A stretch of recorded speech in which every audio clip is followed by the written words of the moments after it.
Leave. Only family is allowed here. My father said that to me at my own sister's wedding after I had spent 18 hours on a plane just to be there.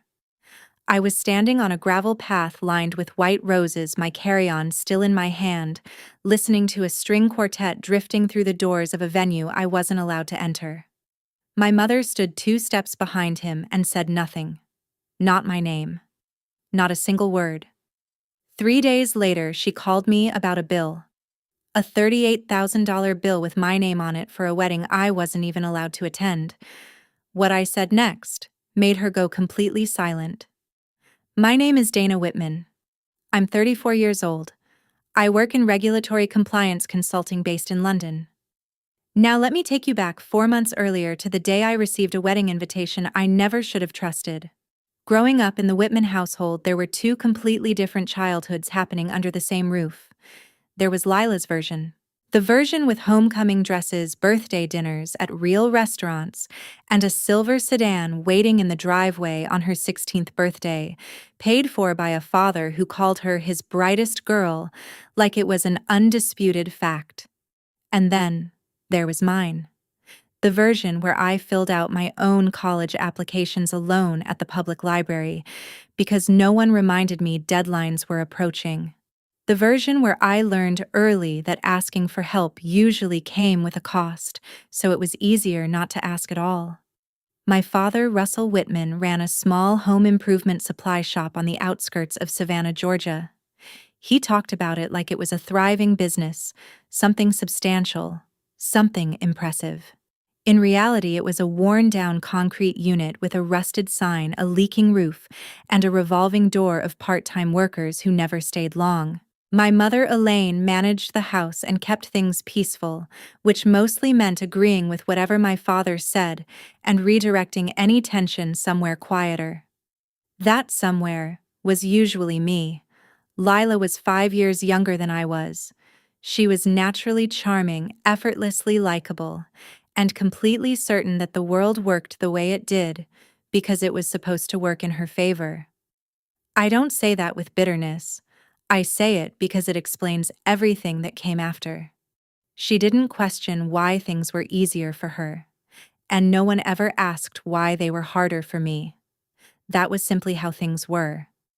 Before we continue, take a moment to like and subscribe, but only if this story truly resonates with you. By doing so, you're not just supporting the channel, you're becoming someone who adds real value to this community. Let me know where you're listening from and what time it is there. I always love seeing how far these stories reach. This is a fictional story inspired by real-life experiences, with some elements enhanced by AI to make it more vivid. I hope it leaves a lasting impression and gives you a meaningful, engaging experience. I left home at 18 with a partial scholarship to Georgia State University and a savings account I had built from tutoring and part-time work. Nobody drove me to campus. Nobody helped me carry boxes or set up my room. I didn't expect them to. 7 years ago, at 27, I accepted a position with Holloway and Pierce Advisory in London. Compliance analysis. The kind of work where you read contracts line by line looking for what doesn't belong. The detail that shouldn't be there. The clause that looks right until you really look at it. I was good at it. I had been training for it my whole life without realizing it. I bought a 1-bedroom flat in Canary Wharf. Small, clean. Mine. Every square foot paid for with money I earned myself. I didn't leave home. Home left me first. The invitation arrived on a Tuesday in late September, tucked inside a thick cream envelope with a foil-stamped return address. It was the kind of stationery people use when they want something to look important. I noticed the weight immediately. Someone had spent real money on this. Inside was a formal invitation to the wedding of Lila Whitman and Brent Holloway, to be held at Rosebridge Manor in Savannah, Georgia. December 14th. Black tie optional. Rosebridge Manor. I looked it up that same night. Restored estate grounds, crystal chandeliers, perfectly trimmed gardens, packages starting at $25,000. For a family that used to delay fixing a leaking roof at the store because it was too expensive, this wasn't just ambitious. It was a stretch. What stopped me wasn't the venue. It was the note. A separate card handwritten in Lila's looping script. It wouldn't be complete without you. Please come. Just my name at the bottom. No explanation. No context. Just enough warmth to feel intentional. 7 years. In 7 years, my parents had called me exactly when they needed something. A question about co-signing a loan that my father quickly withdrew when I asked details. A medical bill my mother wanted help understanding. Lila sent birthday texts. Sometimes Christmas was reduced to a group message. And now this. An invitation. A handwritten note. Something that sounded almost like it mattered. I booked the flight that weekend. Heathrow to Savannah, connecting through Atlanta. Economy. $1,400 round trip. I told myself I wasn't going because I had forgiven anything. I told myself I just wanted to see if they had changed. There's a difference between forgiveness and curiosity. I was holding on to the second one with both hands. Maya Collins, my closest friend from college now, a paralegal at a law firm in Atlanta, texted me as soon as I told her. You're actually going bold move. I should have listened to her tone. I landed in Savannah on a Friday evening in December. The airport smelled like cinnamon sugar and jet fuel, and everything felt familiar in a way that didn't quite feel like home anymore. The accents, the humidity that lingered even in winter, the slow rhythm of people moving through the terminal. I picked up a rental car and drove to a hotel near downtown. I never stayed at my parents' house when I visited. That had been true for years. No one questioned it anymore. From the hotel room, I called Lila. It rang 5 times before she picked up. Hey, she said too quickly. You made it. Just checked in, I said. Anything I should know about tomorrow? Just be at the venue by 2. Ceremony starts at 3. Her voice had that clipped edge, the kind people use when they're not alone and don't want to say too much. I've got to go, she added. Rehearsal stuff. See you tomorrow. See you tomorrow. She hung up before I could say anything else. I stared at the phone for a second, then called my mother. Elaine picked up on the second ring. Oh. You actually came. The words landed quietly, but they didn't feel neutral. I thought, well, the flight is long. I figured you might change your mind. I sat on the edge of the hotel bed, still in my coat suitcase, upright by the door, and let that settle. She didn't say she was glad. She didn't say she was looking forward to seeing me. She said she didn't expect me to show up. I told her I'd be at the venue by 2 and ended the call. Something was off. Not obvious. Not loud. Just a shift you can feel before you can explain it. Like the pressure change on a plane when your ears haven't caught up yet. I didn't sleep well that night. Saturday, December 14th. I wore a fitted navy dress I had bought on Regent Street for exactly this occasion. Low heels, pearl studs, nothing flashy. Just enough to say I belonged somewhere without trying too hard to prove it.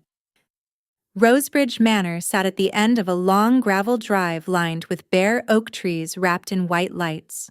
Through the tall front windows I could see chandeliers flickering softly.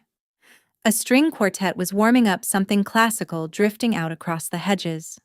My father was standing at the entrance, not inside greeting guests, not at the ceremony. Outside, on the gravel. Hands in the pockets of a charcoal vest I had never seen before, standing beside a black SUV that still had a temporary dealer plate on it.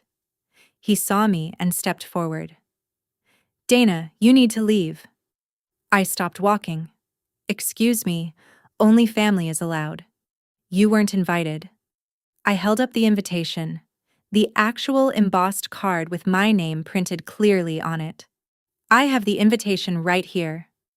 That was a mistake, he said flatly. You shouldn't have come. I looked past him. Through the glass doors I could see Lila in a white designer gown laughing with one of her bridesmaids. My mother stood just inside the entrance in a pale lavender dress watching us through the window. She didn't come outside. She didn't wave. Dana, don't make a scene, my father said quietly. The guests are inside. Just walk away. I didn't argue. I didn't beg. I didn't cry. Not there. I turned around, pulled my suitcase back across the gravel, and walked to the rental car. I didn't cry until the doors were locked and the engine was running. And even then, I wasn't crying for the wedding. I was crying because I had let myself hope. Back at the hotel, I sat on the bed in the same navy dress shoes still on, staring at the muted television for what felt like an hour. The room smelled faintly of carpet cleaner and the lavender sachet I always kept in my carry-on. A completely different world from chandeliers and music drifting through open doors. I called Maya at 8. They did what her voice cut through the phone, instantly sharp and disbelieving. I told her everything, my father stopping me at the entrance, my mother watching from inside. Lila laughing in her dress while I stood outside holding an invitation no one honored. I want to go home, I said. I'm rebooking my flight. Don't. Not yet. Maya, listen to me. No. You listen to me. Something about this doesn't make sense. I leaned back against the headboard, closing my eyes. They sent you an invitation. Your sister wrote you a note. You flew halfway across the world and they turned you away at the door. That doesn't just happen for no reason. I wanted to argue. I wanted to say my family was fully capable of cruelty without needing a reason, that sometimes people hurt you simply because they can. But Maya had spent years working in legal offices. She had learned how to hear what wasn't being said. Give it a few days, she said. Stay in Savannah. If nothing happens, go home Sunday. But something is going to happen. I can feel it. I didn't believe her. I opened my laptop, pulled up the airline site, and scrolled through flights for the next morning. My finger hovered over the confirm button. I didn't click it. Maybe some part of me felt it too. 3 days passed. No calls, no messages, nothing. I stayed in the hotel working remotely from the desk by the window, reviewing compliance reports for a client in Zurich who had no idea my personal life had just collapsed. That was the comfort of my job. Documents didn't lie, they didn't pretend. They didn't leave you standing outside wondering what just happened. They either said what they meant, or they didn't. And if they didn't, it was my job to find out why. Contracts don't have feelings. They don't care about intentions or excuses. They simply say what they say. On Monday, I made the mistake of opening Instagram. Lila's feed had exploded. Rosebridge Manor glowing in golden light. Lila and Brent standing under an arch of white roses. The cake 5 tiers perfectly iced. Expensive enough that I could estimate the cost just by looking at it. Hashtags everywhere. Hashtag Whitman wedding, hashtag perfect day, hashtag forever, Holloway. Dozens of photos. Not one of me, not one mention of me. As if I didn't exist. As if I hadn't flown 18 hours. As if I hadn't stood outside that entrance holding an invitation that was supposed to mean something. Then I saw my mother's post. Elaine had uploaded a collage, Lila as a baby, Lila at prom, Lila walking down the aisle with my father, and at the bottom a photo of me and Lila as children, maybe 8 and 3, sitting on the porch in matching dresses. The caption read, "So proud of both my girls." I stared at that word. Both. She had posted that for an audience, for relatives, for neighbors, for anyone watching.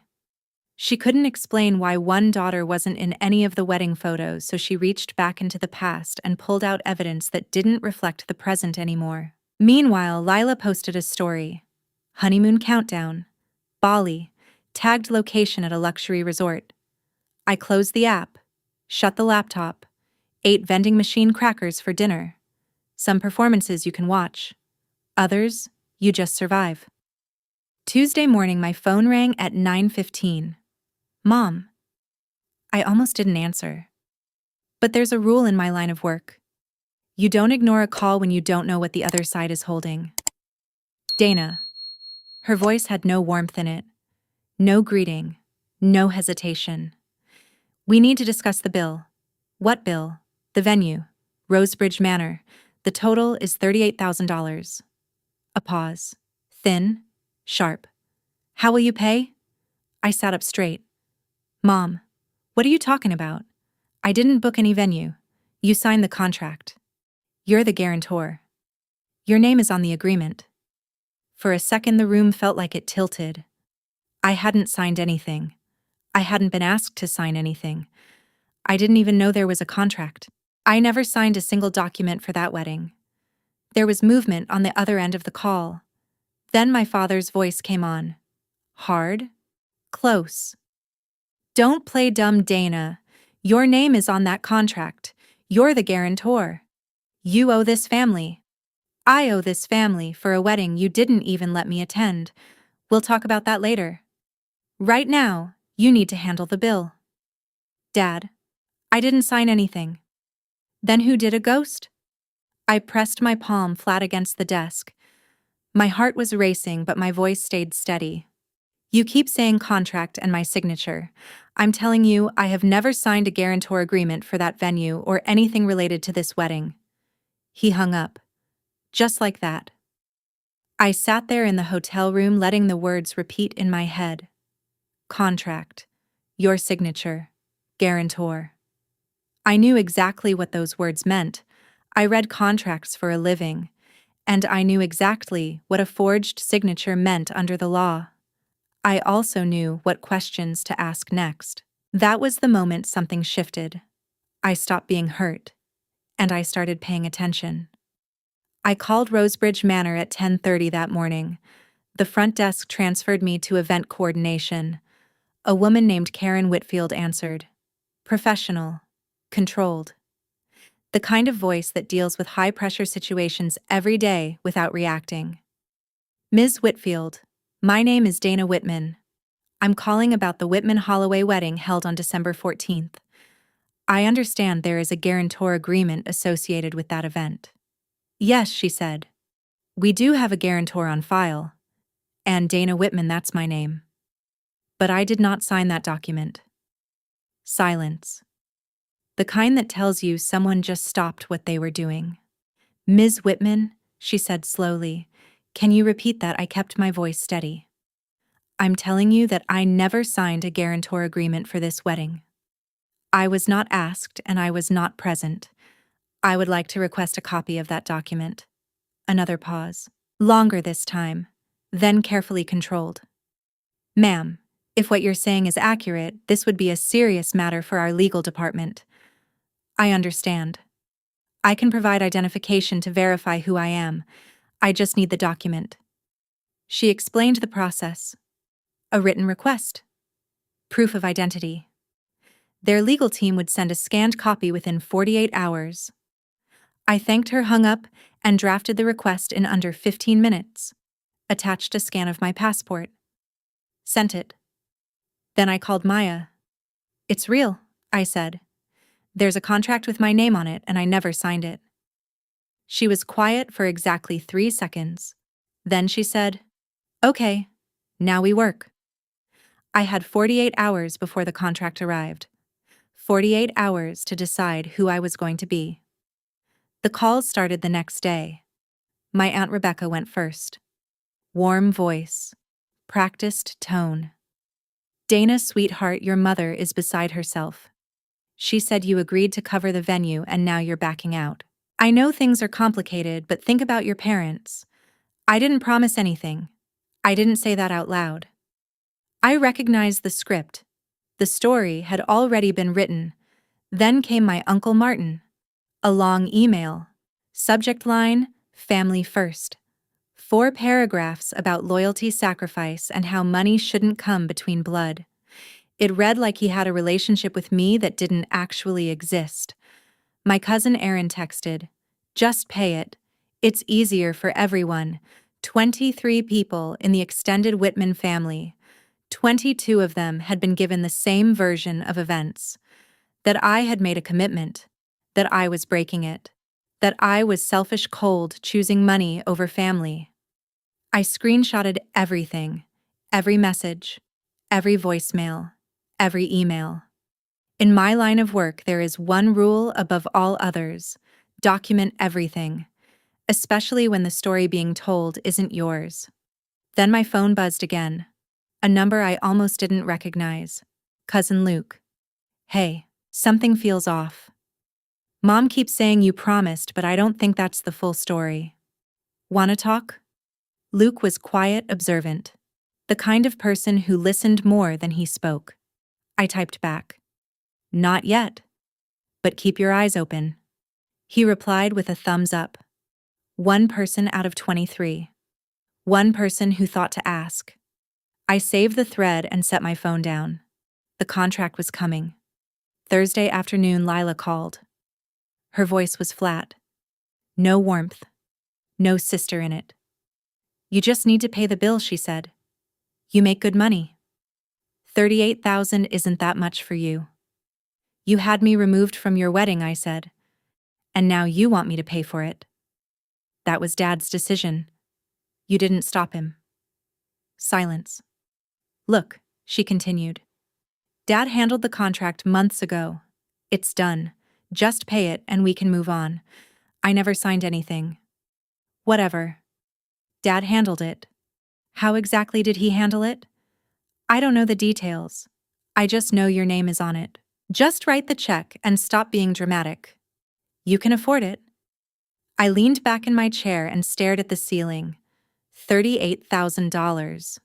For a wedding I wasn't even allowed to attend. Lila, I said quietly, can you tell me one honest thing? Pause. Did you know Dad put my name on that contract 5 seconds? 5 seconds is a long time when you're listening closely. It doesn't matter, she said. It matters to me. You left this family, Dana. You moved away and disappeared. You don't get to come back and act like the victim. I ended the call. Set the phone down. My hands were steady. Not because I was calm, because something had shifted. She knew. She had known the whole time. And she didn't care. Friday morning, my father called again. His voice was sharper this time. Controlled. Rehearsed. I spoke to someone who understands real estate law. He says the guarantor contract is binding. You have 30 days to pay or they'll take legal action. Someone. Not a lawyer. Someone. Did he also mention what happens if the signature was forged? Silence? Heavy. Nobody forged anything, he said slower now.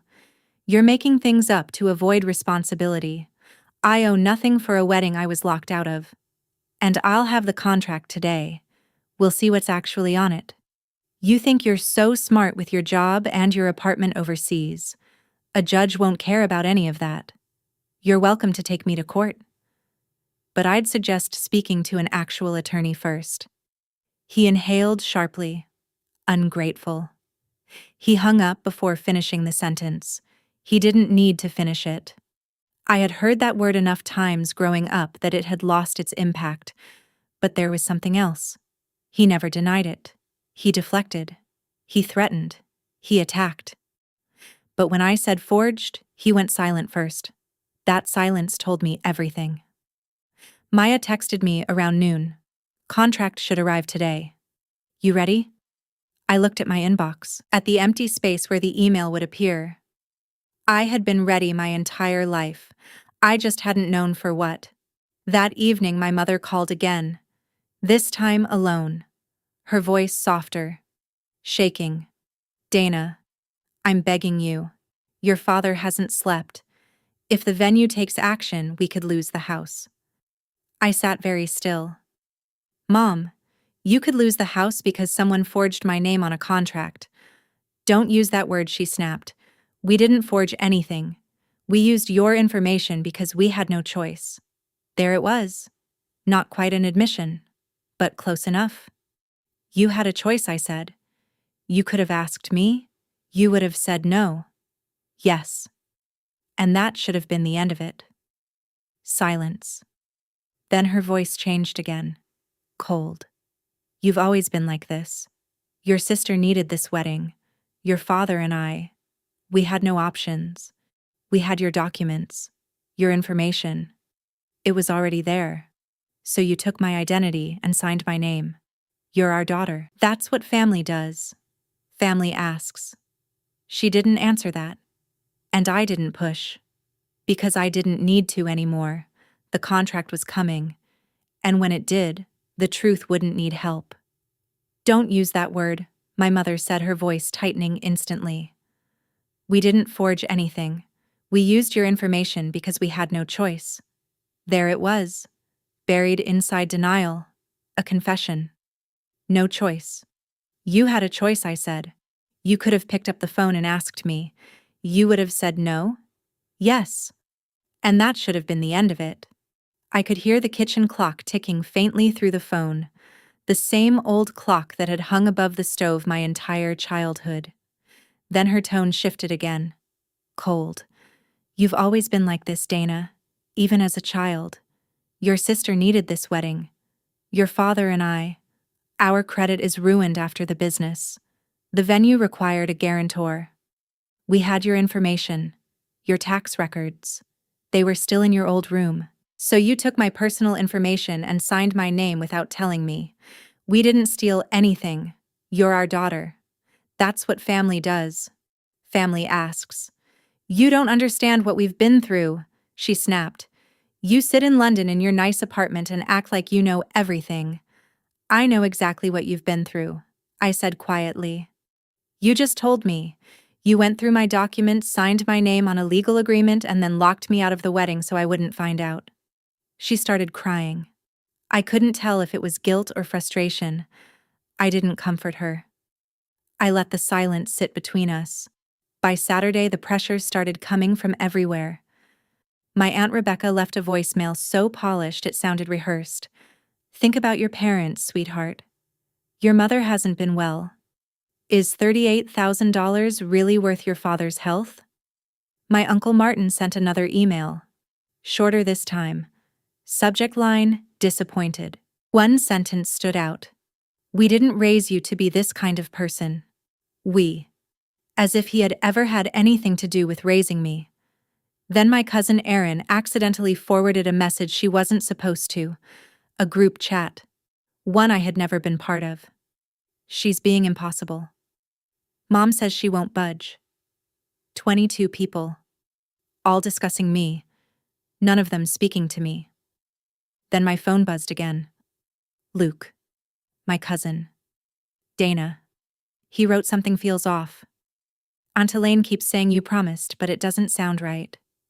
Just heads up. There's a family brunch next Sunday at my mom's house. She's calling it a discussion, but it sounds more like they're planning to pressure you. I read the message twice. A brunch. An audience. A stage. My mother wasn't trying to resolve anything. She was building a courtroom. What she didn't know was that the contract was already on its way. And what she couldn't imagine was that I would walk into that room with the one thing she was afraid of. Proof. I texted Luke back. I'll be there. Then I called Maya. They're setting up a public intervention, I said. Next Sunday. Good, she said immediately. Good. Yes. Let them. 22 people. One version of the story. And not a single one of them had asked to see the contract. That was about to change. Saturday night, alone in the hotel room, I almost quit. I had the airline website open on my laptop. A seat on the Sunday morning flight back to London. Row 34. Aisle. Change fee already calculated. My cursor hovered over the confirm button. London was 18 hours away. My apartment. My routine. My life that made sense. Then there was a knock on the door. Maya didn't wait for me to answer. She used the spare keycard I had given her earlier that week and walked in holding 2 coffees. Close the laptop, she said. I'm just looking. You're running. She set the coffee down and sat at the edge of the bed. And that's exactly what they're counting on, she continued. Your father is betting you'll fly back, pay the bill quietly, and never make him explain anything.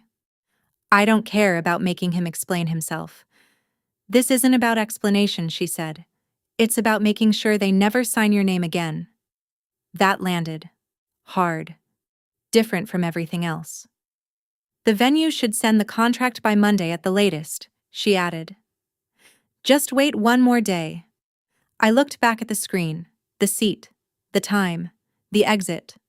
One more day, I said. One more day. I closed the laptop. Maya stayed for another hour. We didn't talk about the wedding. She told me about a case she was working on. Something normal. Something grounded. After she left, I lay in the dark, fully dressed, staring at the ceiling. I didn't sleep. Not really. Around 2 in the morning, my mind drifted somewhere I usually don't let it go. I was 14. I had won second place in a regional science competition, a project on water filtration. They gave me a small trophy, a certificate in a plastic frame. My mother was supposed to come. She didn't. My father was supposed to drive me. He took Lila to buy new shoes for practice instead. I rode the bus home alone with the trophy in a plastic bag on my lap. That night, I put it on the kitchen counter. The next morning, it was gone. Later, I found it on top of the fridge behind a cereal box. Lila's photo was still front and center. Lying in that hotel room years later, I understood something I had been avoiding. I didn't fly across the world for a wedding. I flew to see if they would finally open the door. They didn't. And the worst part wasn't being turned away. It was realizing I still showed up hoping they wouldn't. I must have fallen asleep at some point. Because when I woke up, my phone had a notification. An email. From Rosebridge Manor. Subject line. Document request. Whitman event. Everything was about to change. I woke up at 7 with my shoes still on and a dull headache behind my eyes. The coffee Maya had left the night before was cold on the nightstand. My phone had one notification. An email. From Rosebridge Manor. Subject line document request. Whitman event. I sat up slowly staring at it. Everything was about to change. Before I could open the attachment, my phone rang. My father. 7:15 on a Sunday morning. Dana. His voice was steady, but it had that controlled edge to it. Like someone gripping the wheel too tightly on a road they didn't trust. I hope you've had time to think this through. The venue has been very patient, but they won't wait forever. Funny, I said. You're calling right now. There's nothing funny about this. I spoke to someone again. He confirmed the contract is enforceable. You signed it. End of story. Did your someone also explain what happens if the signature was forged? Silence. Longer this time. No one forged anything, he said finally. You keep using that word like it means something.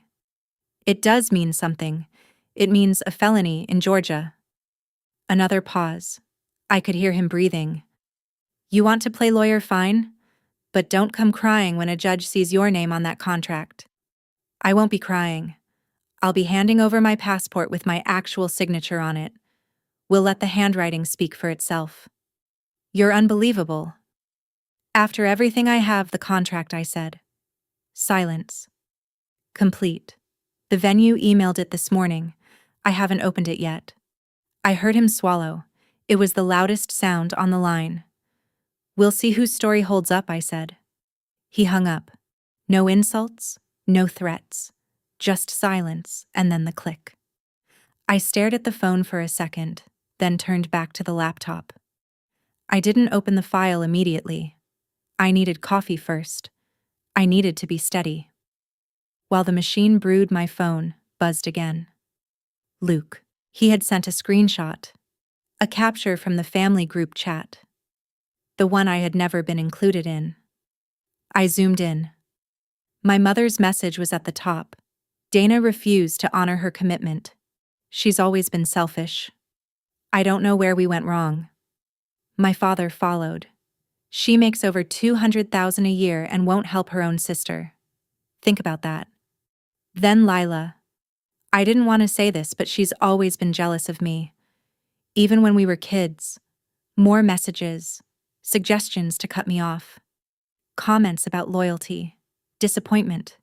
22 people. Building a version of me that didn't exist. A selfish woman. A cold sister. Someone who had money and chose cruelty. None of them had seen the contract. None of them had asked to. They didn't need facts. They had a story. And stories are easy to believe when they come from your parents. I screenshotted everything. Every message. Every timestamp. Then I opened a note file and organized it all. Chronologically. Clean. Structured. That's what I do. Document everything. Especially when someone else is writing your narrative.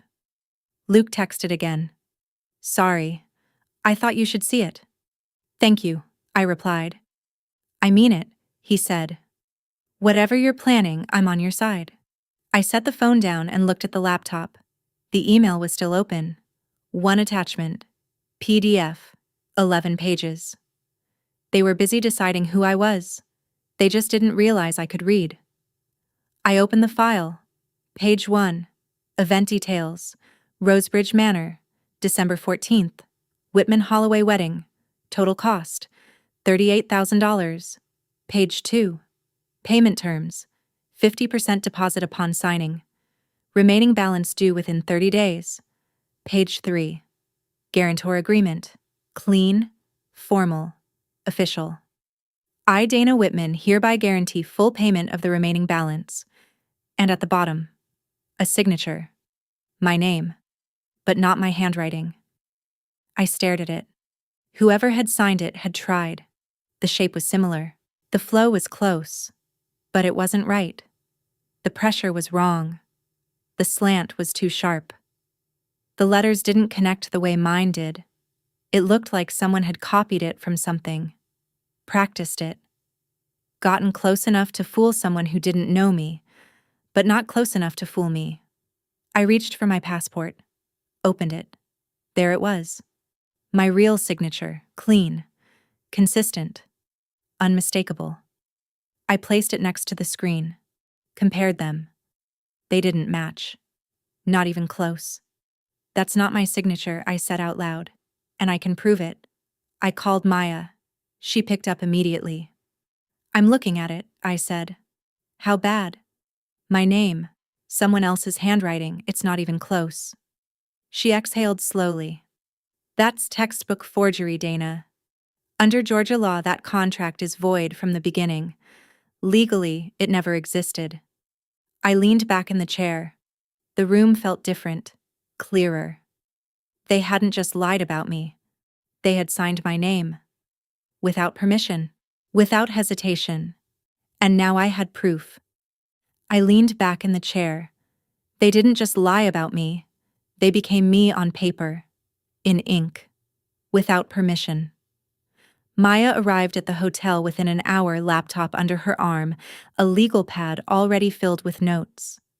We sat at the small desk by the window, 2 coffees between us. The contract open on the screen. Here's what we do, she said, uncapping a pen.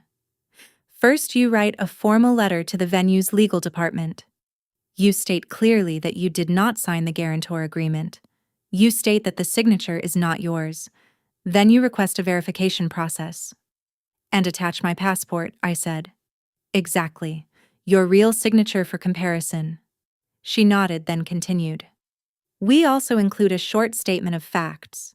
You were not present when the document was signed. You were never informed about it. And you did not authorize anyone to sign on your behalf. I drafted the letter in 20 minutes. Maya read it twice, adjusted 2 sentences, and added a final line, requesting that the original document be preserved for forensic review. What happens when they confirm it's forged? I asked. The full $38,000 goes back to the actual contracting parties, she said. Your parents. Lila. And if the venue reports it? Maya looked at me carefully. Forgery is a felony in Georgia, but whether they pursue it is their decision, not yours. You're not accusing anyone. You're just stating the truth. I nodded. I don't want to press charges. You don't have to, she said. You just have to tell the truth. I sent the letter with all supporting documents at 2:14 p.m. certified email. Read receipt requested. Then I leaned back and stared at the ceiling. Now what? Now we wait, Maya said. And we prepare for that brunch. She smiled. I didn't. But I didn't book that flight home either. Tuesday afternoon, Luke texted again. Brunch confirmed. Sunday. Aunt Rebecca's house. Noon. Your mom is calling it a family discussion. She says it's to help you see reason. I read the message twice. See reason. Which meant sit me in a room full of people who had already decided I was wrong and apply pressure until I gave in. I texted Maya. They're setting the stage. Sunday. You coming? Yes. You sure they want a public conversation? She replied. They'll get one. Just not the version they planned. The plan was simple. I would bring 3 things: the contract with the forged signature, the letter I had sent to the venue, and my passport open to my real signature. No speeches, no arguments, just documents. Let the paper speak. That's what I do. Lay the facts out and let the room adjust. Luke confirmed the guest list. My parents, Lila and Brent, Aunt Rebecca and Uncle Martin, Cousin Aaron, Luke, a handful of others, about 15 people, 15 people, 1 forged signature, and a family that had already decided who I was without ever asking me. My mother had planned this carefully. She arranged the room, controlled the narrative, prepared the audience. She thought she was setting a trap. What she didn't realize was she was building a stage. I ordered another coffee and opened the contract again. Every page, every clause, every letter of my name written by someone else. My name. No one signs it but me. Thursday morning, the venue's legal department replied. The email was short.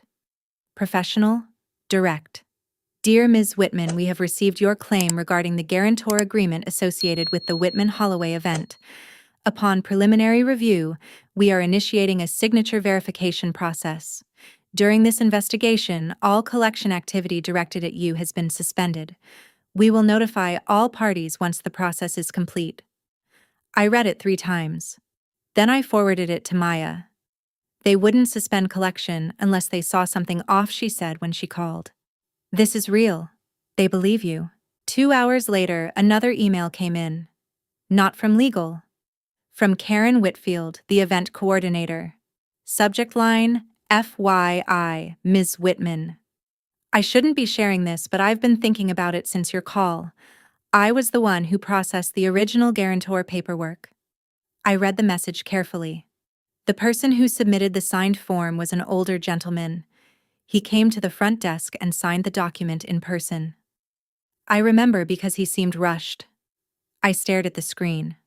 An older man, standing at a counter, signing my name, like it belonged to him.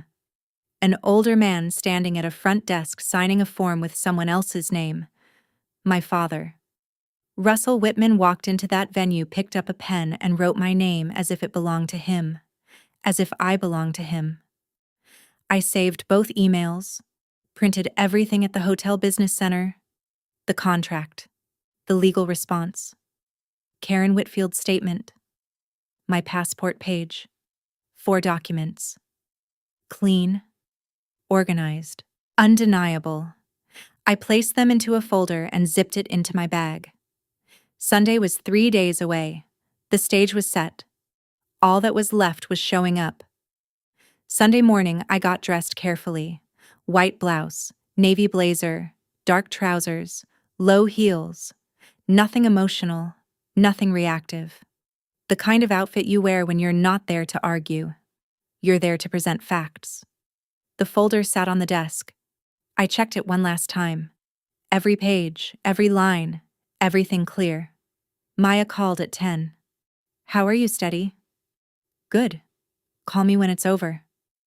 I drove to my Aunt Rebecca's house, a brick home in a quiet neighborhood, wide porch cars already lining the street. My father's truck, A black SUV from the wedding, my Uncle Martin's car. Another one I assumed belonged to Lila and Brent. I sat in the car for a full minute. Engine off. Hands on the wheel. 15 people inside. Most of them had already decided who I was. Most of them believed the version of me they had been given. The selfish sister. The cold daughter. The one who broke a promise. I reached for the folder. Felt the weight of it. 4 documents. 1 truth. Then I stepped out of the car. Walked up the steps. The door was unlocked. Inside I could smell coffee and baked food. Voices from the dining room. Low. Tense. Waiting. I stepped in. 15 faces turned. My father saw me first. His jaw tightened. My mother smiled, but it didn't reach her eyes. Lila looked down at the table. There was no seat for me. Luke stood up immediately and pulled a chair from the kitchen. I sat. I didn't say anything. I let them begin. My father stood at the head of the table, one hand resting near his plate like he was about to lead a meeting. "I want to thank everyone for coming," he said. "We're here because of a difficult situation." He spoke calmly, controlled. Like this was something he owned. Dana made a commitment to help with Lila's wedding. She signed a contract with the venue, and now she's refusing to honor it. Heads nodded around the table. My Aunt Rebecca folded her hands. My Uncle Martin crossed his arms. They had already chosen their side. My mother spoke next, dabbing at her eyes. "We didn't want this to become public.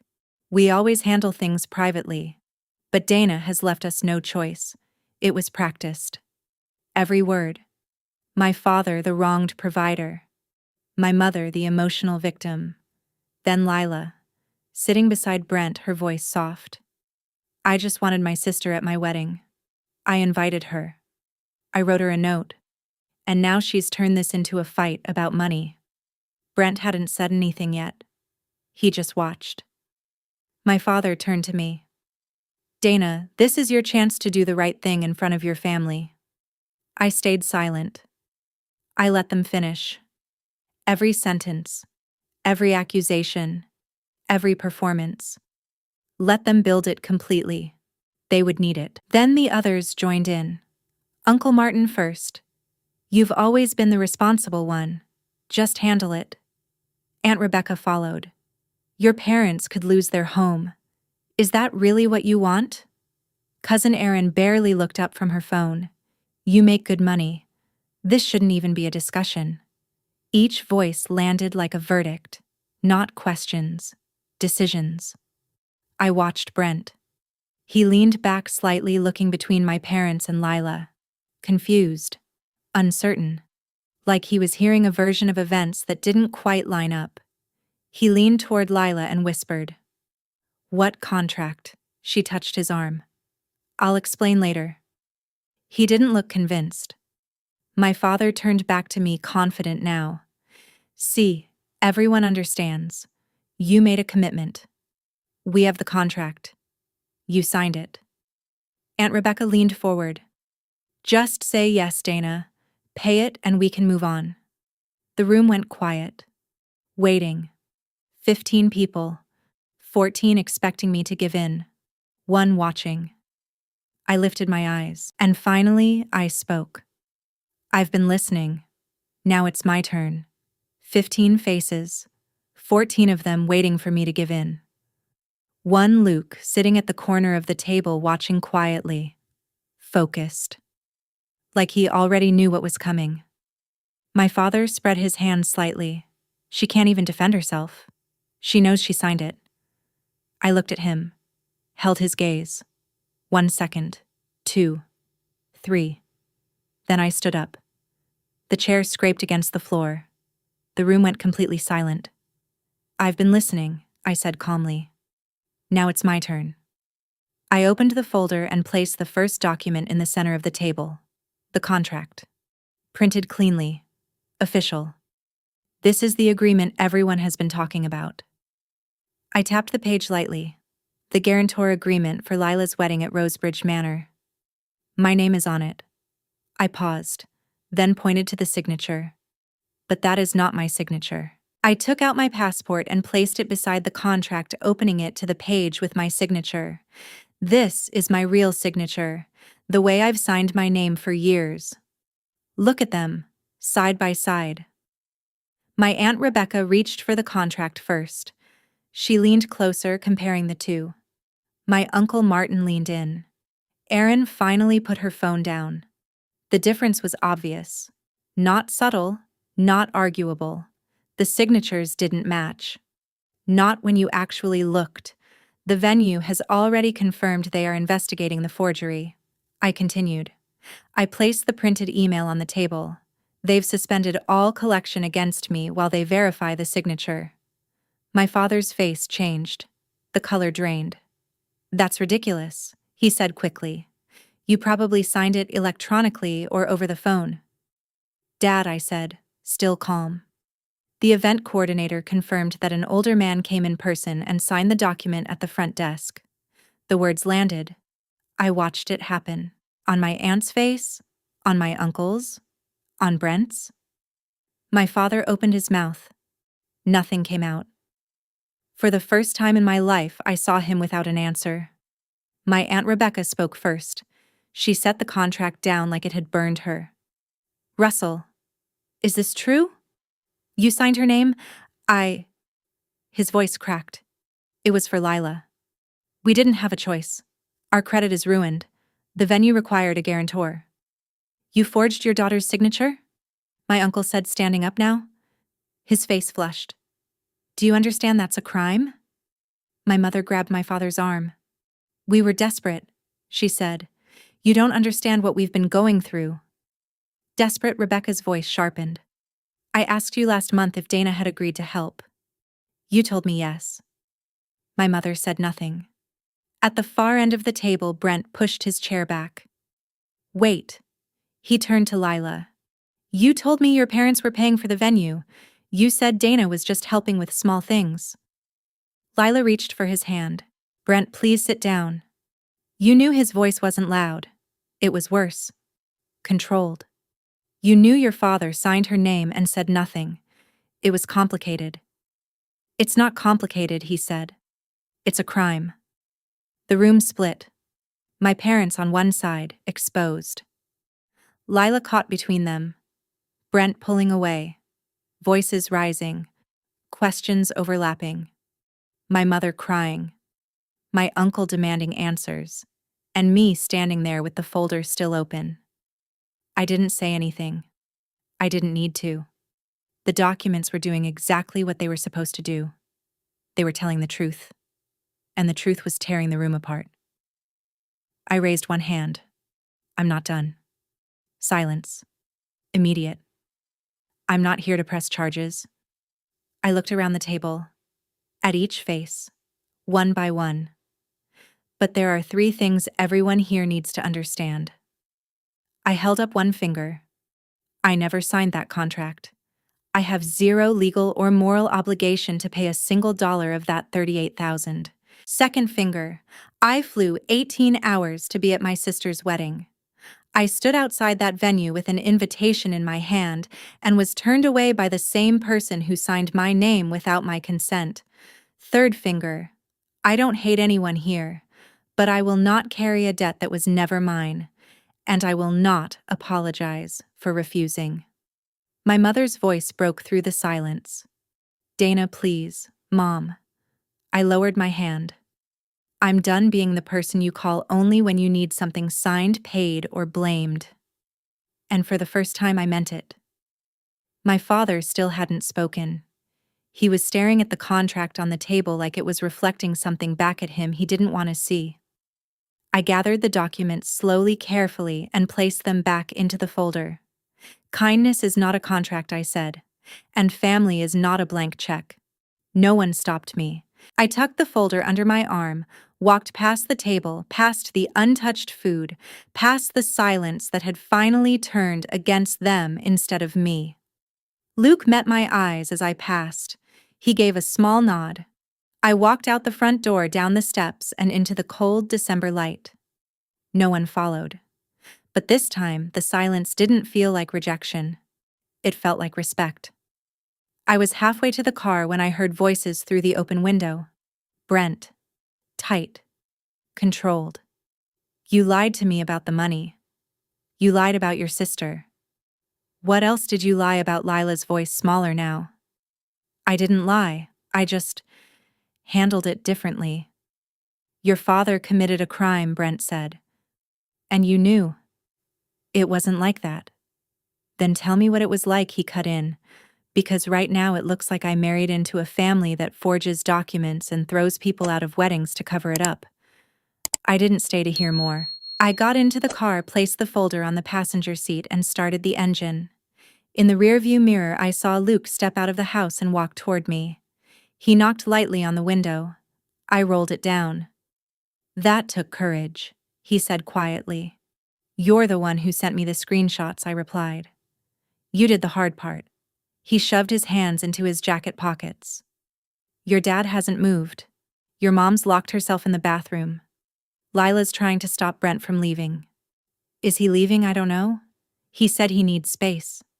Luke hesitated, then added, I heard Lila say something about canceling the honeymoon. I let that sink in. Bali. The trip she had been posting about just days ago. Gone. For what it's worth? Luke said most people in that room are on your side now. Even Aunt Rebecca told your dad he should be ashamed.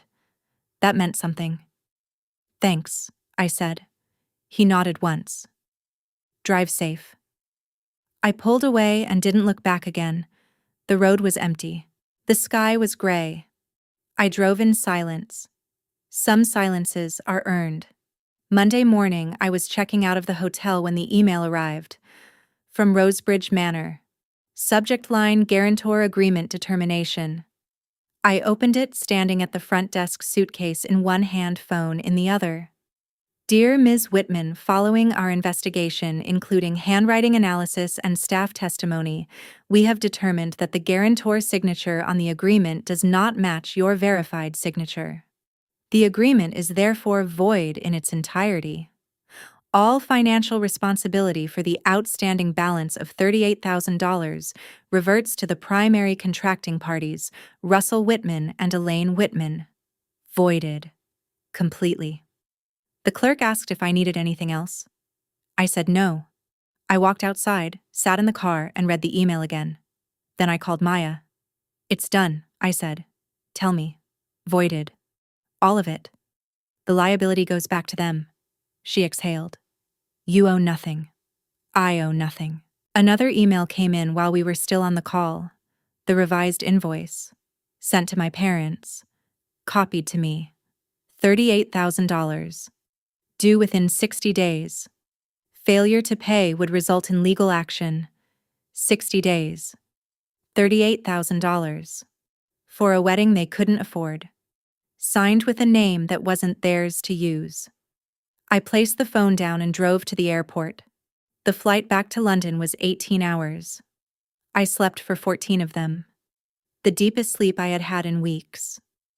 3 days later, Lila called. I was in my kitchen watching the river through the window. Her voice was different. Quieter. Tyler canceled the honeymoon, she said. He says he can't trust me until I'm honest about everything. That sounds like a conversation you need to have with your husband. He wants me to use the deposit to help pay the venue. $8,000. Are you going to silence? Then I think I have to. She hesitated. Dana. I need help. Could you talk to him? Tell him I'm not a bad person? No. The word came easily. That's your marriage. Your truth to explain. I'm not stepping into that. She started crying. Not the same kind of crying from before. Not performance. Something real. I was wrong, she said. I know I was wrong. Knowing isn't the same as fixing it. Then how do I fix it? You start with the truth. With him. With yourself. And you stop treating other people's names like something you're entitled to use. The call ended shortly after. No resolution, no forgiveness. Just distance. And honesty. I stood by the window holding a cup of tea, watching the river move slowly under the gray sky. Some things don't resolve quickly. Some things shouldn't. Later that week, my father called. His voice was different. Flat. The venue is threatening legal action, he said. I'm going to have to sell the truck. Maybe some of the equipment from the store. You put yourself in this position. I know. 2 words. No excuses. No anger. Just the truth he couldn't avoid anymore.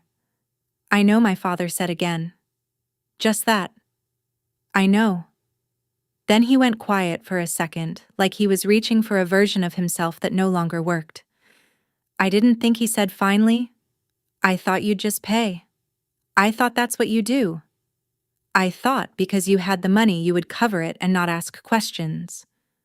I stood by the window in my flat looking out at the lights along Canary Wharf.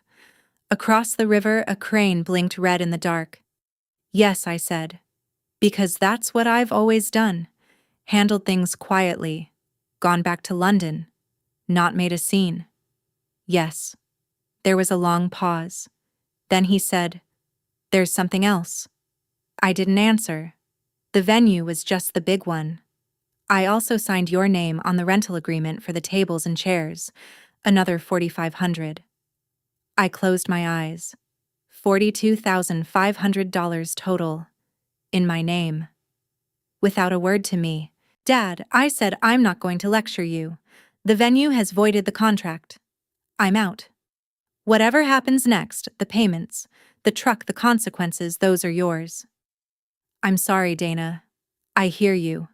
I mean it. I know you do. But sorry doesn't erase a forged signature. And it doesn't erase being told I wasn't family at my own sister's wedding. He was quiet for a long time. Then he said it once more. I know. And he hung up. I had already been back in London for a week by then, but the whole story kept settling in me slowly like sediment in a glass of water. Layer by layer until I could finally see all the way to the bottom. The morning after my father's call, I went for a walk along the river before work. The water was the color of pewter and the air was cold enough to sting. I passed the same joggers I always pass, the same man walking his terrier near West Ferry Circus. My phone buzzed. A message from Aunt Rebecca. Dana, I owe you a real apology. I should have asked for your side before I believed anyone else. I'm sorry. Then Uncle Martin. I said things I shouldn't have. I was wrong. Then Luke. You're the strongest person I know. Seriously. I sat on a bench by the river and read all 3 messages. 3 apologies from people who had been ready to cut me off a week earlier. But nothing from my father. Nothing from my mother. Nothing from Lila. The 3 people who actually owed me those words. I put my phone away and watched a tourist boat cut through the gray water. Winning didn't feel the way I thought it would. I had imagined something cleaner. Closure. Relief. A door shutting with a neat click. Instead, it felt like cleaning out a wound. Necessary. Unavoidable. But it still stung. Maya called me that evening. How are you? Honestly. Relieved, sad, tired. All 3 at once. All 3 at once, she repeated. That sounds right. Then she told me about a new case at her firm. A contractor dispute. Nothing dramatic. Normal things. Human things. That was what Maya had always done for me. Some people hold you up by being extraordinary. Maya held me up by being steady. 3 months later, life looked different for everyone. My father sold the black SUV he had leased for the wedding. It turned out to be a 36-month lease, another performance he couldn't actually afford. He also liquidated what was left of the home supply business. Between the truck, some equipment, and a small loan from Uncle Martin, he managed to pay $22,000 toward the venue debt. The remaining balance, roughly $20,000 including the table and chair rental, was pushed into a monthly payment plan. $500 a month. My parents' retirement got pushed back by at least 4 years. My mother got a job. For the first time in 30 years, Elaine Whitman was working part-time as a cashier at a grocery store. I heard that from Luke, not from her. Lila and Brent were still together, but the honeymoon was gone. Lila had given up the Bali deposit $8,000 to help pay the venue debt. They were in couples counseling. Brent's condition for staying. He told her that financial transparency was no longer optional. Every account, every statement, every dollar. Rosebridge Manor chose not to pursue criminal charges. Most businesses don't in cases like this. A payment plan is cheaper and cleaner than a prosecution. My father would not have a criminal record. What he would have was debt, a damaged reputation, and the knowledge that he had been exposed in front of every person whose respect he had spent a lifetime trying to stage. Then in March, a letter arrived at my flat. No return address. But I recognized the handwriting immediately. My mother's. Careful. Slanted. Controlled. It was only one page. I have no right to ask for anything, but I want you to know that I'm learning what it means to earn a relationship instead of demanding one. I set the letter down on the kitchen table beside my tea. I didn't write back. Not because I was angry, because I wasn't ready. And for the first time in my life, I let that be enough. London kept moving. The river changed with the season. Pewter to slate to something almost green when spring arrived. I went to work. I read contracts. I caught discrepancies that saved clients money they would never know they almost lost. Then I came home to my flat in Canary Wharf, made tea, and stood by the window. But something in me had changed. I started saying yes to things I used to turn down. A colleague's dinner invitation. A weekend trip to Edinburgh with Maya when she visited in April. A long phone call from Luke that covered nothing important and everything that mattered. For years, I had confused self-reliance with isolation. I had built a life that was clean and ordered and entirely mine. And somewhere along the way, mine had started to mean alone. That trip home didn't fix that. But it cracked something open. Enough to let light in. In May, I called Lila. It was a short conversation. No mention of the contract, no mention of the venue, no mention of the $38,000, no apologies, no accusations, just two sisters speaking for the first time without an agenda underneath the words. "How's work?" she asked. "Busy. Good busy. Good busy. How's Brent?" "We're working on it. Counseling helps." "Good." There was a small silence. Then she said, "Dana." "Yeah. I'm glad you called." That was all. No dramatic reconciliation, no tears, no perfect ending. Just a door left open a few inches. Not because anyone had earned their way back through it yet. Because I was starting to realize that keeping it nailed shut forever was costing me more than I wanted to admit. Strength is not carrying everyone else's weight. It's knowing which burdens are yours and putting down the ones that aren't. I had finally put mine down. And my hands were free. It's evening in London now.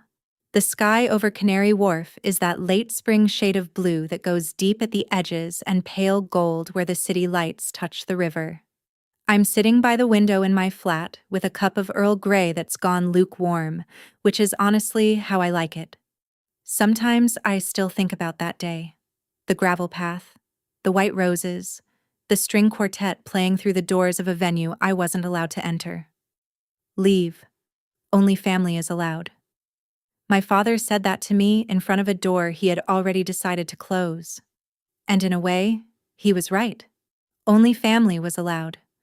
The problem was that he had forgotten what family actually is. Family is not a performance you stage for an audience. It is not a contract you sign with someone else's hand. It is not a bill you slide across the table and expect someone to pay because they happen to share your blood. Family is the people who show up not because they owe you, but because they choose to. It's Maya who walked into a hotel room with coffee and told me not to run. It's Luke who sent the screenshot that changed everything. It's the version of Lila who said months later, "I'm glad you called and meant it." I look at my passport on the shelf sometimes. The signature inside is mine. Clean. Certain. Unforged. My name is Dana Whitman. I'm 34 years old. I work in compliance. I live alone in a flat by the river. And I'm still learning that saying no to what harms you is another way of saying yes to who you are. Nobody signs my name but me. And that is enough. That is finally enough. I learned that being strong isn't about enduring everything in silence, but knowing when to say, "This is not mine to carry." There's a difference between helping and being used, between family and obligation. If you were in my place, would you have stayed quiet, or would you have spoken up when the truth mattered most? I'm curious, did you stay with me until the end of this story? If you did, thank you truly. And if this meant something to you, even a little, your support can do more than you think. One subscribe, one like, one share from you could help this story reach someone who needs the courage to draw their own boundary. Sometimes doing something small here can make a real difference out there.